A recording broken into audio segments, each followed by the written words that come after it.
Bayıl tınçlık, önü, ösü olarsın. Allah.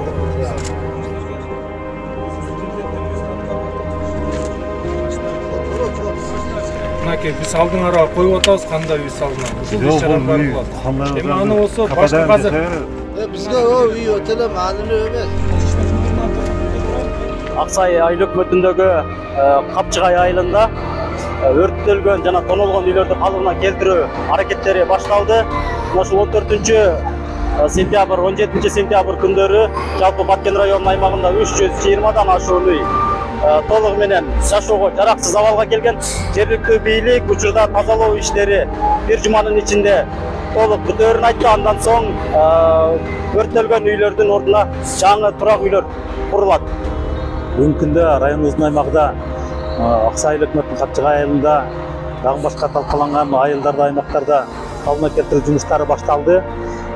Бүгүнкү күнгө атайын комиссиянын жыйынтыгы менен 320дан ашуун үй жараксыз деп табылган. Бул цифрага да кошулат, себеби комиссия күнү-түнү ушул аныктап иштеп жатат.